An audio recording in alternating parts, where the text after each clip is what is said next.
अस्सलाम वालेकुम, आप देख रहे हैं मुबशर लुकमान यूट्यूब चैनल। मेरा नाम मुबशर लुकमान है और परसों से अभी तक ना मुझे बहुत फ़ोन्स आ रहे हैं, मैसेजेस आते हैं, लोग एक दो ईमेल्स भी आई हैं कि जी ये जो जहाज़ गिरा है अमेरिका का अफ़गानिस्तान के अंदर, ये हुआ क्या है एक्चुअली। तो अब सच्ची बात तो ये है कि इसके मतलब कोई नहीं बता सकता जब तक पूरा डेटा जो है वो आपके सामने ना हो और आपके पास बड़ी एक्यूरेट किस्म की इंफॉर्मेशन ना हो, ख़ास तौर पे ब्लैक बॉक्स का जो रिकॉर्ड है वो आपके पास ना हो। लेकिन जो तस्वीर मैं देख रहा हूँ, जो मुझे लोगों ने व्हाट्सएप पे तस्वीरें वगैरह भेजी और उसके हवाले से मैं जहाज़ की कंडीशन देख के आपको एक दो चीज़ें मैं उसके मतलब ज़रूर बता सकता हूँ कि पहला जो क्लेम है तालिबान का कि उन्होंने उसको हिट किया जहाज़ को, वो बिल्कुल गलत है एंड दैट्स नॉट ट्रू। उसकी वजह यह कि पूरा उसका टेल का हिस्सा जो है जहाज़ का वो इंटैक्ट है, वो एक है उसमें। अगर किसी जहाज़ को हवा में मिसाइल ने हिट किया हो ना तो वो हवा में ही बिखर जाता है, उसके परखचे उड़ जाते हैं और फिर उसके बाद गिरता है। लेकिन जब ये जहाज़ गिरा है तो इसकी जो तस्वीरें हमने देखी हैं, अब इंटरनेट पे एक बड़ा प्रॉब्लम होता है व्हाट्सएप पे भी कि लोग कोई तस्वीर लेके उसको किसी और तस्वीर के साथ जोड़ के वो भेज देते हैं। तो कई बारी हम यानी किसी बात पे तस्वीर पे बात भी करते हैं तो पता चलता है वो तस्वीर फेक है या फिक्टिशियस है। लेकिन ये 2 दिन में जो मैंने टाइम लिया बेसिकली ये एवेल्यूएट करने के लिए किया है कि वहाँ साइट पे जो जर्नलिस्ट मौजूद थे और उन्होंने जो तस्वीर अपने अपने मीडिया आउटलेट्स में शेयर की और उन तस्वीरों को देख के मैं आपको ये बात बता रहा हूँ कि ये जो प्रोबेबिलिटी है ना कि तालिबान ने उसको हिट किया, ये बिल्कुल गलत है। उसको बिल्कुल हिट नहीं हुआ। अब हुआ क्या, मैंने कुछ चीज़ें उसमें अपनी नोट डाउन की हैं, लिख ली हैं। देखें ये ट्विन इंजन एयरक्राफ्ट है, यानी 2 इंजन हैं इसके और 2 ट्विन इंजन एयरक्राफ्ट जो होता है ना वो रिलेटिवली बहुत सेफ़ एयरक्राफ्ट होता है और वो फेल नहीं होते, दोनों इंजन एक साथ नहीं फेल होते। और ये जो पायलट्स होते हैं, ख़ासतौर ये एयरफोर्स के पायलट्स होते हैं, इनकी बड़ी कैपेबिलिटी होती है। ये बड़े आराम से सिंगल इंजन के ऊपर जहाज़ को लैंड कर सकते हैं। और अब ये जो जहाज़ बन रहे हैं मॉडर्न एयरक्राफ्ट, इनकी एंड्योरेंस जो है वो बड़ी लंबी होती है। वो ये नहीं होती कि 3 मिनट के अंदर लैंड कर लिया तो ठीक है वरना गए। इनके पास बड़ा टाइम होता है एक सिंगल इंजन के ऊपर लैंड करने का। मतलब मेरे जैसा आदमी सिंगल इंजन पे नहीं फ्लाई कर सकता, लेकिन जिस जो CFI हो या चीफ फ्लाइंग इंस्ट्रक्टर हो किसी फ्लाइंग स्कूल का या कोई ऐसा पायलट हो जिसने ट्रेनिंग ली होती है एमरजेंसीज़ की, वो बड़े आराम से ट्विन इंजन में अगर एक इंजन फेल हो जाता है तो उसको लैंड करता है। तो दोनों इंजन एक साथ फेल होते नहीं हैं मासवाए एक चीज़ के कि अगर टोटल इलेक्ट्रिकल फेलियर ना हो जाए। अगर इलेक्ट्रिकल फेलियर हो या फ्यूल कंटेमिनेशन हो, अमेरिकन जहाज़ों में हमें ज़रा उम्मीद कम है फ्यूल कंटेमिनेशन की और लेकिन बहरहाल फ्यूल कंटेमिनेशन जो है वो एक बड़ा मेजर सेटबैक होता है। अब जब इलेक्ट्रिकल फेलियर होता है या फ़्लाइट कंट्रोल्स उसके फेल होते हैं तो इन जहाज़ों में एक बैकअप सिस्टम भी होता है। तो इस सूरत में इंसान ये सिर्फ हम विद लिमिटेड डेटा ये बता सकते हैं कि इसमें वो दोनों एक साथ फेल हुए।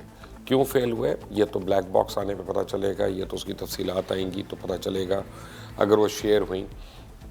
लेकिन हुआ क्या, इस पर्टिकुलर केस में जब आप रैकेज को या उसके मलबे को देखते हैं तो वो फ़्लाइट कंट्रोल्स जो है ना उसके मैनेजेबल लगते हैं और इसलिए ये कह सकते हैं इसमें सेफली कि ये कोई इलेक्ट्रिकल या कंप्यूटर रिलेटेड फेलियर है। अच्छा, अगर आप इसको वो जो है ना 737 मैक्स से अगर आप इसको कंपेयर करें तो वो भी गलत है, क्योंकि जो बोइंग का 737 मैक्स है ना उसका इनबिल्ट एक फ्लॉ है उसके ऑटो पायलट के साथ और वो उस वजह से उसके क्रैशेस हुए हैं। इस जहाज़ में बम्बार्डियर में वो इनबिल्ट फ्लॉज नहीं है, ये बड़ा ट्राइड एंड टेस्टेड जहाज़ है।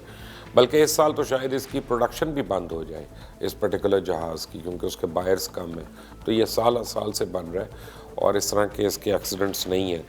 अब ग्राउंड हिट की जब कोई क्लेम करता है कि जी हमने ज़मीन से उसको मारा है तो उसकी पॉसिबिलिटी सिर्फ वो है कि जब हमें यहाँ बैठ के पता हो कि डिस्टेंस कितना है, किस हाइट पे था, किस एयरपोर्ट के करीब था या किस जगह के करीब था। लेकिन जब वो बातें नहीं हैं तो हमने सिर्फ उसकी फ्यूजलाज को या उसकी टेल को या उसकी नोज़ को देखना है कि वो उस पर कोई हिट हुई है कि नहीं, तो अपेरेंटली वो नहीं हुई यहाँ पे।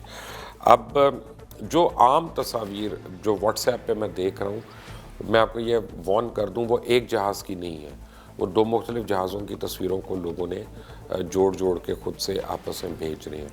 बल्कि बीच में एक हेलीकॉप्टर का क्रैश की भी कहीं पे वीडियो आ रही थी, वो बेसिकली जो अमेरिकन बास्केटबॉल प्लेयर है उससे मंसूब होके, अब मुझे नहीं पता कि एक्चुअली वो वही है कि कोई और है, बट एनीवे अब यहाँ पे लगता ही है कि इसका इलेक्ट्रिकल या कंप्यूटर फेलियर हुआ है जहाज़ का, और पायलट जो है उसके फ़्लाइट कंट्रोल मैनेजेबल है और उसने इसको लैंड करने की कोशिश की है। और ये ट्रेन जो है, ये जो पूरा इलाका है, ये बड़ा अनफ्रेंडली ट्रेन है for any kind of landing. तो जब वो आया वहाँ पे, आप ये देखें कि उसकी नोज़ जो है जहाज़ की वो इंटैक्ट है वहाँ पे, तो लगता ही है, और उसके ऊपर आग लग रही है, स्लो बर्निंग फ्यूल है, स्लो बर्निंग है, वो स्लो आग लग रही है, यानी उस वक्त उसमें फ्यूल वगैरह था, वाफिर मकदार में था, ये भी नहीं था कि उसका कुछ जहाज़ का तेल ख़त्म हो गया था। अब हुआ क्या है कि डैमेज जो असल हुआ है वो फ्रंट पोर्शन को हुआ है, और उसकी रेयर की जो टेल वगैरह है वो बिल्कुल इंटैक्ट है।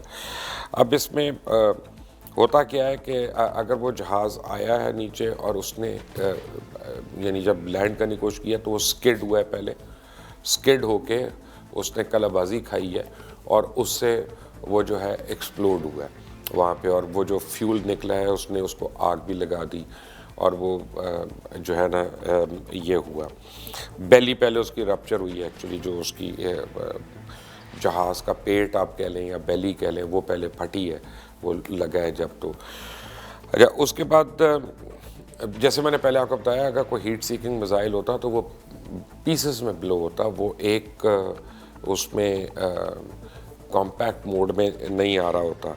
और ये जो डिपिक्शन है, जो तस्वीर है ना, ये पूरा वो जो थ्योरी है ना हिट करने की, उसको गलत साबित कर रहा है।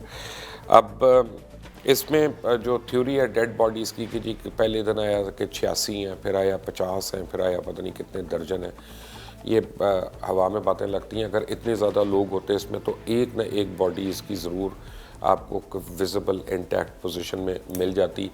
मुझे लगता है कि इसमें क्रू के अलावा मैक्सिमम 5 से 6 लोग थे, और अंदर से जो उसकी जब बेली खुली है तो उसमें कोई ऐसा इक्विपमेंट वगैरह भी नहीं था, या ऐसी चीज़ें नहीं नज़र आ रही कि कम अज़ कम कि वो जहाज़ बड़ा लोडेड था, वो था, उसकी कैपेसिटी जो है वो इतनी लोगों को लाने के लिए थी। एयरक्राफ्ट एम्प्टी था, एयरक्राफ्ट हॉलो था, इसमें भी कोई यानी मुझे तो शुबा नहीं है उसमें। लगता यह है कि पायलट ने फोर्स लैंडिंग करने की कोशिश की है, एयरक्राफ्ट के अंदर कोई उसका इलेक्ट्रिकल या उसका कंप्यूटर फेलियर हुआ है, और वो फोर्स लैंडिंग जो है वो उनके लिए जानलेवा साबित हुई है। अब बहरहाल एयर क्रैशेस में इतनी जल्दी और इतने थोड़े अरसे में प्रेडिक्शन देना इम्पॉसिबल है, और मैं कोई एक्सपर्ट तो नहीं, मैं तो एक I am an aviation enthusiast, मैं ये कहूँगा। और उस वजह से मुझे मुख्तलिफ लोगों से, मुझे जो क्वालिफाइड लोग हैं उनसे राय लेनी पड़ी, और उनसे क्रॉस क्वेश्चन करके ये मैं वीडियो आप तक लेके आ रहा हूँ। लेकिन मैं ये आपको गारंटी से बता सकता हूँ कि इस जहाज़ को तालिबान ने नहीं गिराया। You are watching Mubashir Luqman YouTube channel, और बेल आइकॉन को ज़रूर प्रेस करिएगा, सब्सक्राइब ज़रूर करिएगा, ताकि मज़ीद अपडेट्स आपको मिलती रहें। अल्लाह हाफ़िज़।